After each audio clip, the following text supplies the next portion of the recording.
피터 린치는 발품을 파는 투자를 강조를 했는데요. 쉽게 말하면 실생활에서 돌아다니면서 투자할 종목을 선택을 했던 겁니다. 직접 관심 있는 기업을 방문을 했고요. 직접 도넛을 먹어보고 맛있고 잘 팔리는 것을 확인하고 샀고요. 자기 와이프가 스타킹을 계속 사 입는 걸 보고 그 스타킹 업체를 투자를 해서 대박이 났던, 그러니까 한마디로 발품을 팔아서 직접 기업을 발굴해내는 그런 기법이고요.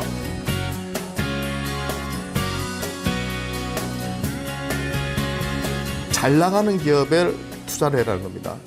예, 못 나가는 기업에 투자하는 것이 아니라 잘 나가는 기업에 투자를 해라, 이렇게 말을 했는데요. 또 한 가지 말씀드리고 싶은 것은 마인드가 정말 중요합니다. 예, 단기적인 시세에 너무 연연하다 보면요, 정말 50% 100% 주는 기업들을 놓치는 경우가 상당히 많거든요. 예, 그래서 기업에 대한 확신을 가지고 신고가 종목은 투자를 하셔야 되고요. 주식은 과학이 아니라 예술이다. 그건 무슨 뜻이냐면 많은 투자 대가들이 자기만의 기법으로 성공했다고는 하지만 그런 부분들을 무조건 공식처럼 받아들여가지고, 수학 공식처럼 받아들여가지고 그걸 그대로 적용하다가는 현재 주시장에서는 그게 잘 맞아떨어지지 않습니다.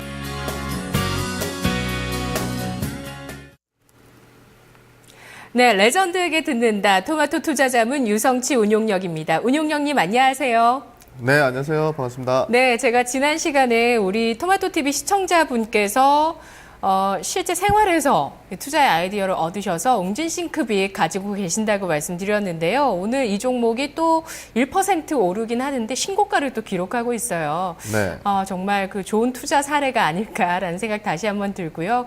뿐만 아니라 요즘 화장품주 정말 강하잖아요. 네. 그런데 또 이게 또 많이 올라와서 지금은 또 이제 언제 팔까도 고민을 많이 하실 것 같기도 하고요. 오늘도 투자 아이디어 레전드의 시각에서 얻어보겠습니다.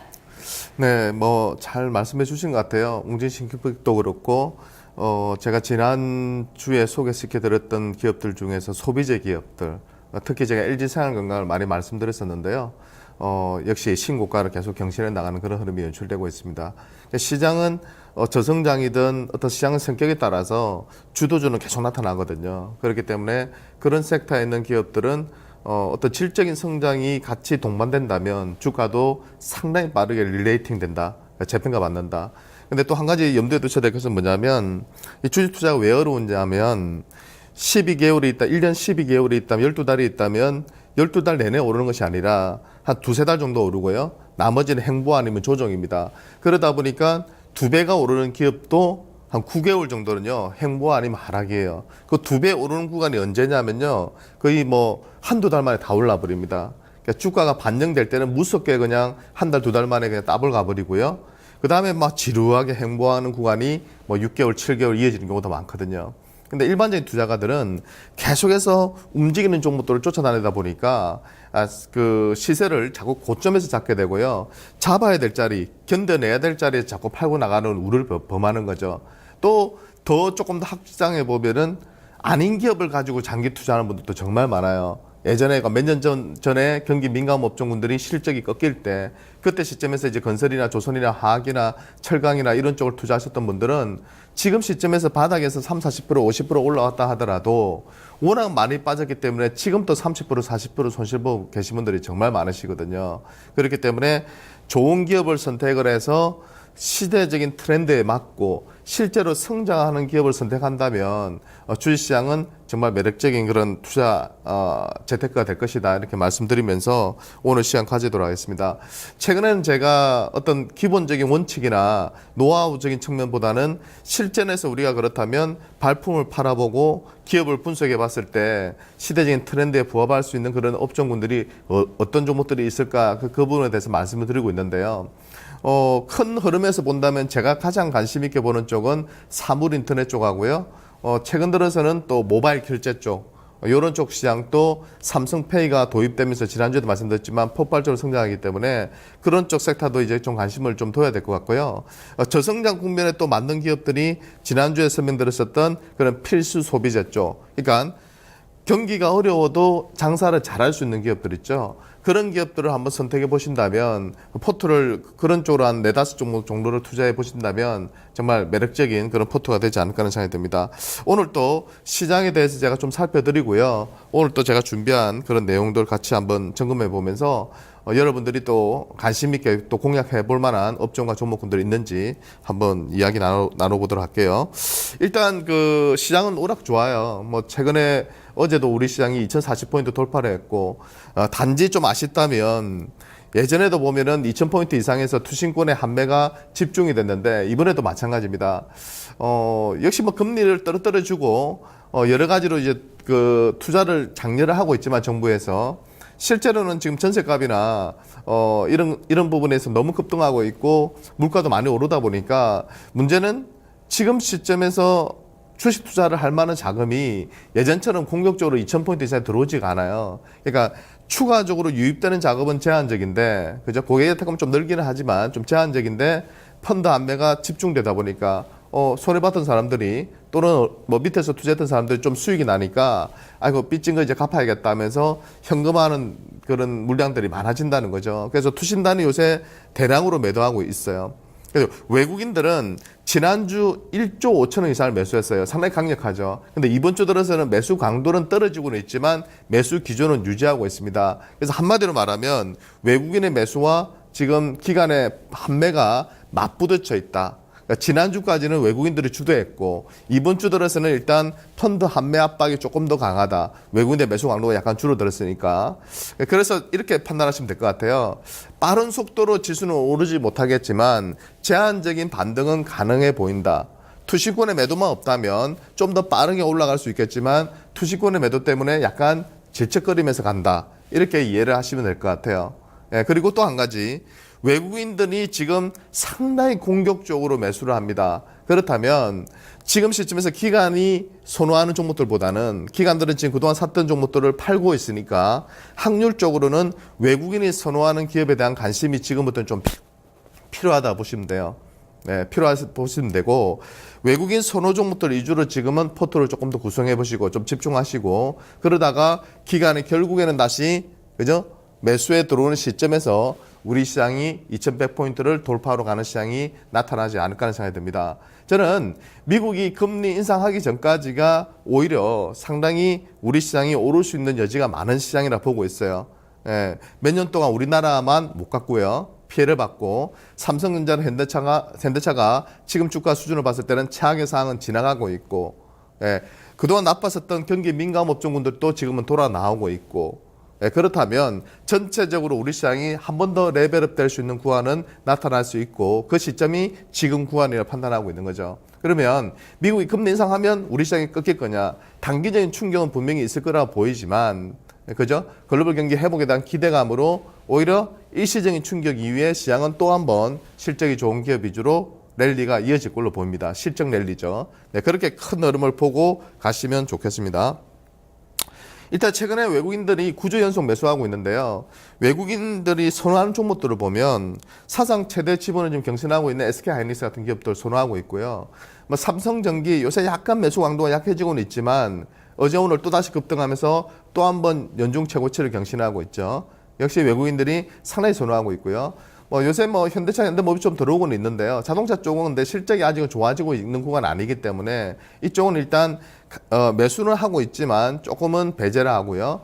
SDI, 전기와 함께 쌍두마차로 지금 IT 업종을 이끌고 있습니다. 그 다음에 LG 디스플레이, 그 다음에 화학 쪽에서는 SKC 좋습니다. 실적이 워낙 좋으니까 외국인 기관들이 번갈아 가면서 매수해주고 있고요. CJ 제일제당 이런 기업도 좋습니다. LG생활건강도 좋은데 LG생활건강은 기관 선호주기 때문에 일단은 빼놨습니다. 자, 이렇게 해서 이런 기업들을 여러분들이 좀 관심을 둬야 되지 않나 하는 생각이 들고요. 그렇다면 이 기업들 내에서 역시 우리가 좀 엮어봐야 될 것 같아요. 어느 쪽으로 또 관심을 둬야 되느냐. 제가 판단했을 때 그 사물 인터넷의 핵심은 뭐냐면 센서예요, 센서. 그러니까 모든 디바이스, 기계에 이제 센서가 들어가는데 이 센서 자체가 뭐냐면 시스템 반도체예요.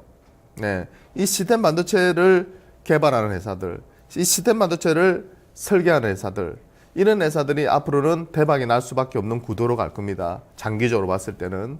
왜?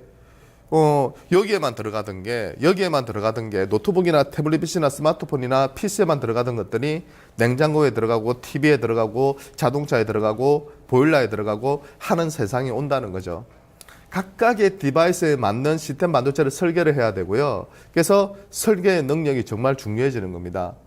또 한편으로 보면 반도체가 들어가야 될 디바이스가 엄청나게 무궁무진하게 늘어나게 되는 거죠. 자동차에만 반도체가 지금보다 2배, 3배 들어간다고 생각해 보세요. 예, 그 수요가 엄청나겠죠. 이 스마트폰 기기에도 1기가, 2기가, 3기가짜리가 들어가요. 요번에 나왔던 갤럭시 S6는 3GB짜리가 들어갔죠. 디램이. 그죠? 그럼 나중에 자동차 하나에 들어가면 어느 정도 들어갈까요? 네. 시장의 규모가 엄청나게 커질 수 있는 여력이 있는 거죠. 그러면 그 많은 데이터들이 오고 갈 건데 디바이스 안에 다 사물 인터넷이 적용되면 그 디바이스 다 오고 갈 건데요. 그러면 그 내용들을 또 다 저장해야 되는 그죠? 서버 디램 쪽도 시장도 폭발할 가능성이 있죠. 네. 그런 관점에서 가장 핵심적인 수혜주는 바로 시스템 반도체예요. 네, 시스템 반도체고 부가적으로 또 장기적으로 봤을 때 수혜를 받을 수 있는 쪽이 반도체 쪽입니다. 여기에 연관되어 있는 기업들, 그리고 우리가 일본과 중국과 경쟁함에 있어서 가점적인, 독점적인 기술과 체제를 구축하고 있는 산업에 투자를 해야 된다. 네, 그게 핵심이에요. 중국하고 경쟁하는 거 투자하면 안 돼요. 왜? 중국이 다 따라잡고 있거든. 그죠? 일본하고 경쟁하는 것들 최근에 엔저 현상이 심하다 보니까 경쟁하는 기업들이 힘을 못 쓰고 있는 거죠. 예. 근데 가장 두려운 거는 일본은 아니에요. 일본은 이미 우리가 예측이 가능해요. 예. 쟤들이 어떤 산업 쪽에 치중하고 앞으로 어떻게 될 것인지 예측이 가능한데 중국 같은 경우는 엄청나게 그저 국가적으로 정책적으로 지원을 해주면서 성장하고 있죠. 뭐 디스플레이도 그렇고 조선도 그렇고 뭐 그동안 태양광도 그랬고 모든 것들이 정책적으로 움직이다 보니까요 파급 효과가 엄청나게 큽니다. 그래서 중국과 경쟁 관계에 있는 산업은 피해라. 그러면 지금 시점에서는요 제가 볼 때는 메모리 반도체 쪽이 가장 장기적으로는 안정적인 투자처가 될 거다. IT 쪽에서는. 삼성전자가 휴대폰 많이 팔았다고 해서 삼성전기나 삼성 SDI가 오르는 것보다는 그죠? 그거 말고도 실질적으로 독보적인 기술을 가지고 얘들만 할 수 있는 그런 기술이 있어야 된다는 거죠. 그래서 삼성전기가 최근에는 뭐 전자가격 표식이라든지 그죠? 무선 충전이라든지 여러 가지 방면으로 다양한 제품과 기술들을 발표를 하고 있잖아요. 그런 식으로 이제 변해가는 거죠. 그래서 그렇게 본다면 제 개인적인 생각은 시스템 반도체 쪽은 중국도 진출하고 있고 다 진출하고 있다. 하지만 우리나라는 이제 계약이다. 삼성이 이끌면서 그 관련 수혜주들에 주목하실 필요가 있다. 하는 생각이 들고요. 그리고 이제 아까 말씀드린 대로 SK 하이닉스나 삼성전자나 이런 메모리 반도체 기업들에 관심을 두셔야 되고 또 이 기업들에 투자를 하고 있는 장비를 제공하거나 부품을 제공하고 있는 그런 기업들도 관심을 둬야 돼요. 그래서 한 가지 말씀을 드리고 싶은 것은 삼성전자가 지금 20나노급 디램을 작년 연말에 개발해서 상용화를 시작했어요. 근데 지금 나머지 마이크론이나 하이닉스가 20나노급을 내놓고 있지 못합니다. 25나노가 주력이에요. 마이크론은 30나노가 주력이고요. 그래서 이번 SK하이닉스 이번 주총 때 이야기를 대표가 얘기를 했죠. 사장이 7월 달부터 그러니까 하반기 초 7월부터는 아마도 상용화가 시작될 것이다. 그래서 연말까지는 한 30% 정도는 비중을 차지하게 될 것이다. 그러면은 역시 우려했던 기술 공정에서의 그런 태보는 아니다고 판단 들고요. 마이크론이 문제입니다. 마이크론이 지금 현재 25나노도 제대로 못하고 있는 상태에서 지금 20나노급을 만든다고 하고 있는데요. 그것 때문에 주가가 많이 빠졌거든요. 왜? 하이닉스나 삼성전자 대비해서 공정 경쟁에서 떨어지다 보니까 미세 공정에서 떨어지다 보니까 주가가 많이 빠졌는데요. 이런 생각도 해봤어요. 마이크론이 이번 공정 경쟁에서 좀 더 뒤떨어지게 된다면 그 남은 파일을 결국 삼성전자가 물론 많이 가져가겠지만 하이닉스도 분명히 수혜를 볼 거다. 그래서 우리나라 국내 기업들이 그 부분에서 점유율을 높이면서 차지할 공산이 상당히 높아진다고 판단됩니다. 네. 그래서 저는 우리나라 기업들이 반도체 산업에서 가점 체제를 유지할 가능성이 상당히 높다고 봐요. 유지하고 이 두 기업이 수혜를 받는다면 삼성전자 충분히 추가적인 상승 여력이 있는 기업이고요. 그죠? 정말 200만 원 돌파로 갈 수 있는 여력이 있는 기업이고, 하이닉스 같은 경우도 지금 주가가 5만 원도 돌파 못하고 있지만 6만 원, 7만 원, 8만 원, 10만 원으로 갈 수 있는 그런 지금 길목에 놓여 있다고 보입니다. 결국은 탈락할 것인가 유지할 것인가. 현재의 기술 공정의 속도로 봤을 때는 우리 국내 기업이 상당히 유리한 방향으로 흘러가고 있다. 올해 안에 제가 볼 땐 결판이 날 걸로 보입니다. 그래서 누가 빨리 20나노에 같이 진입을 하느냐, 마이크론이 따라올 수 있느냐, 그런 것들을 보면서 반도체 기업들에 대한 투자 전략을 세우시면 좋으실 것 같습니다. 일단은 제 판단에서는 우리나라 기업들이 앞서 나갈 걸로 예상이 되고 있습니다. 자, 그래서 본격적으로 제가 말씀을 드리면 메모리 반도체 쪽에서는요, 삼성전자, SK하이닉스, 그리고 PCB 쪽에서 심텍하고 대덕지대에서는 관련주로서 제가 뽑아봤습니다. 이런 기업들이 좀 관심권에 두고 여러분들이 보셔야 될 기업인데요. 삼성전자하고 하이닉스하고 비교를 좀 해드리고요. 그 다음에 심텍하고 대덕지대에서를 같은 또 일을 하는 회사니까 비교를 해드리면 좀 비슷할 것 같아요. 매출액은 그 삼성전자가 하이닉스보다 보시면은 11배 정도 수준 높습니다. 그죠? 그리고 영업이익 같은 경우에는 11배까지는 되지 않고요. 한 4배 이상은 되는 것 같습니다. 그죠? 한 4.5배 정도, 4.5배 정도 되는 것 같고요. 순이익 같은 경우도 한 4배 이상 되는 것 같습니다. 그죠? 비슷한 수준이에요. 시가총액 같은 경우에는 이제 보시면은, 지금 그 삼성전자 같은 경우에는 217조 정도 되고요. SK하이닉스가 35조 정도 됩니다. 그러니까 차이가 제법 많이 나죠. 한 7배까지는 안 되더라도 한 6배 정도의 차이가 납니다. 예, 근데 앞서 제가 말씀드린 것처럼 순이익 대비해서의 퍼 수준을 본다면 삼성전자는 11배, SK하이닉스는 7.2배예요. 그리고 순이익하고 아까 차이가 한 4.5배 정도 되는데 시가총액의 차이는 4.5배 조금 더 많이 나죠. 4.5배보다 훨씬 더 많이 나죠. 거의 한 6점 몇 배 정도 되죠. 그죠? 6.5배 정도 되죠. 그만큼 저평가를 받고 있는 건 맞습니다. 근데 삼성전자와 하이닉스하고 우리가 단순 비교할 건 아니죠. 왜? 삼성전자는 뭐 여러 가지 사업을 같이 하니까. 그리고 하이닉스는 단일 사업만 하고 있기 때문에 우리가 무조건 이렇게 순이익을 보고 30% 40% 저평가 받고 있어. 그래서 무조건 하이닉스가 6만 원 이상 가야지 되는 거야. 이렇게 판단할 수는 없는 부분이 있어요. 6만 7만 가야 된다. 그렇지만 우리가 또 생각해 봐야 될 것은 뭐냐면 하이닉스가 질적인 변화를 가지고 있는 것은 사실이에요. 아까 말씀드린 것처럼 기술 공정에서 뒤떨어질 수도 있지만 현재로서는 따라 붙을 가능성이 높고 그렇다면은 가점 체제, 이 두 기업이 가점 체제를 구축하면서 그죠?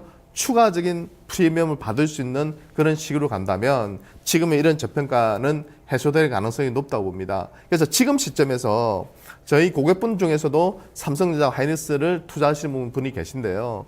그분 같은 경우 고민이 되는 거죠. 왜? 삼성전자가 100만 원, 110만 원 할 때는 그죠? 크게 줄일 필요가 없는데 지금 시점에서 이제 150만 가까이 와 있고 이제 하이닉스는 또 주가가 그동안 남들 갈 때 못 가고 물론 요새는 바닥권에서 10% 이상 올라오긴 했지만 못 갔어요. 실제 대비는 저평가야. 그러면 이걸 어느 쪽이 매력적인지 판단하기 상당히 어렵거든요. 그래서 좀 안정적인 투자, 장기 투자가 고액 자산가라면 물론 삼성전자의 비중을 계속 유지해 나가야 되겠지만 예를 들어서 내가 둘 중에 하나는 현금화를 하거나 또는 비중을 좀 높이고 싶다면 지금 시점에서 제 판단에서는 SK하이닉스가 조금 더 매력적인 것 같아요. 두 기업만 비교해 본다면. 그래서 메모리 반도체 쪽에서는 삼성전자와 SK하이닉스가 있다. 둘 다 나쁘지 않다고 판단한다. 하지만 지금 시점에서는 사상 최대의 외국인 지분율이 경신되고 있는 하이닉스 쪽이 좀 더 매력적이다. 1분기 실적이 나와보면 딱 결판이 날 것 같아요. 근데 1분기 실적이 예상했던 수준, 그러니까 1조 한 4천억 이상의 영업이익이 비수익임에 불구하고 나와준다면 아마 다시 저평가 논란이 가속화되면서 주가도 다시 한번 레벨업 될 걸로 보입니다. 결국 주가는 누가 올린다? 외국인들은 지금 사상 최대 지분을 끌어올려 놨어요. 51%대까지. 처음이거든요. 그러면 결국 누가? 결국에 나중에는 지금 자금이 없는 기관들이 팔고는 있지만 나중에는 결국 기관이 끌어올려가지고 5만, 6만, 7만 가는 그런 흐름이 나와줄 가능성이 있다는 거죠. 움직인다면 결국 기관이 움직일 겁니다. 그 흐름을 잘 보고 접근하시면 될 것 같고요.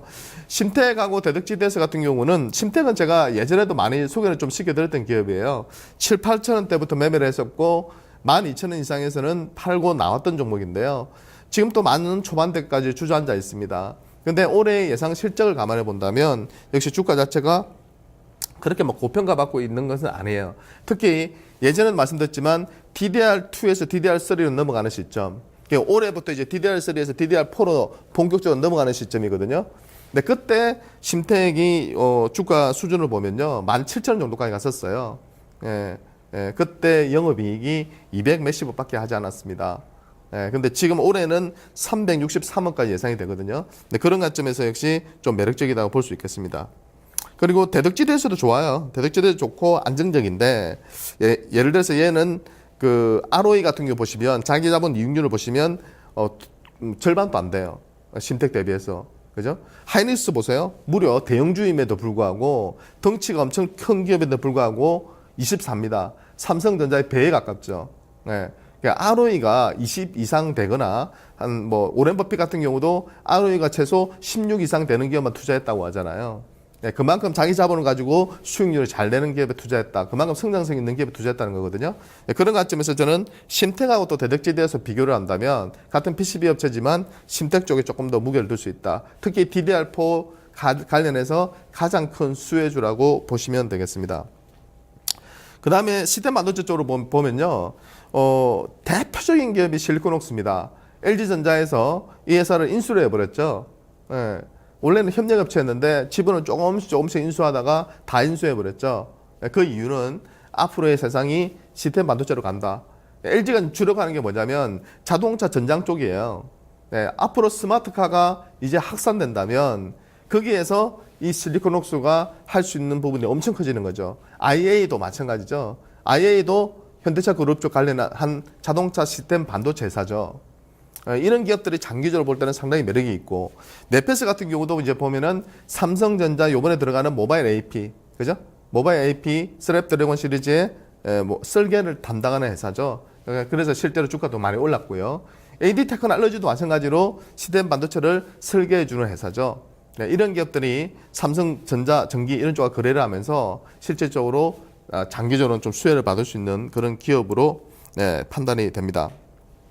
IA는 덩치가 너무 적고 작년까지 적자였기 때문에요. 뭐 자료가 거의 없어요. 그렇기 때문에 제가 뺐고요. 올해부터는 아마 흑자 전환은 될 것 같습니다. 근데 덩치는 적은 기업이니까 좀 참조를 하시고요. 보시면 아시다시피 역시 실리콘웍스 덩치가 크죠. 매출액이 한 5천억 정도 되고요. 영업이익이 올해 기준으로 한 예상치입니다. 498억, 순이익이 472억 정도로 잡고 있고요. 네페스도 작년까지 실적이 별로였지만 올해는 한 300억 정도 영업이익 내고 순이익이 한 160억 정도. AD테크도 744억 정도 조금 더 될 거는 같은데요. 일단은 뭐 가이던스 내용입니다. 영업이익이 118억, 순이익이 110억입니다. 그러니까 펀더멘탈상 밸류에이션상으로 본다면 역시 AD테크가 제일 싼 기업인데요. 덩치나 안정적인 측면에서 본다면 실리콘웍스가 역시 매력적인 기업이에요. 네, 그리고 네페스도 마찬가지로 올해 강력한 성장이 예상되는 기업이죠. 네, 그래서 여러분들이 그런 거 좀 참조했으면 좋겠어요.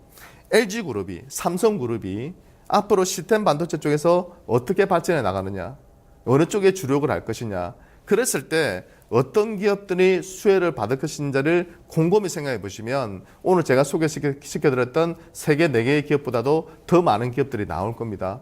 왜? 시스템 반도체가 활성화되면 보안 쪽도 강화될 수밖에 없거든요. 예, 그죠? 보안 쪽이 강화되면 지문 인식을 하든 홍채 인식을 하든 뭐를 하든 또 여러 가지 분야에서 또 기회가 나옵니다. 그 안에 들어가는 부품들도 나오게 되고요. 그런 관련주들이 시장에서는 또 알게 모르게 계속해서 올라가고 있거든요. 예, 그렇기 때문에 그런 기업들에 대해서 조금 더 관심을 두고 투자를 하시면 수익률 제고에 좀 도움이 되지 않으실까 싶습니다. 자, 오늘 이쯤에서 마무리하고요. 저는 다음 주에 뵙겠습니다. 감사합니다. 네, 레전드에게 듣는다. 오늘 반도체와 센서 또 삼성페이 관련주들까지 알아봤습니다. 여러 번 언급해 주셨던 종목들도 많이 보였는데요. 계속 반복적으로 접근한다는 점 또 투자의 아이디어가 될 수 있을 것 같습니다. 우리 반도체 기업들이 그 미세 공정 속도를 계속 빠르게 해 나가면서 다른 여타 기업들, 반도체 기업들의 기술적인 진입 장벽을 만들고 있다. 이런 부분들 앞서서 맛있는 테마 SK 하이닉스 할 때도 오늘 알아봤었는데요.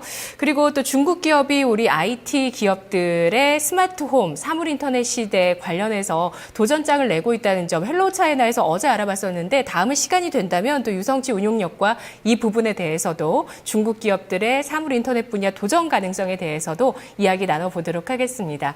자, 오전장 이제 마무리해야 할 시간입니다. 오늘 코스닥의 지수 좀 더 힘이 실리고 있는데요. 여전히 그 모습 진행되고 있고요. 코스피는 2040선을 유지하고 있습니다. 내일 이 시간 다시 뵙죠. 고맙습니다.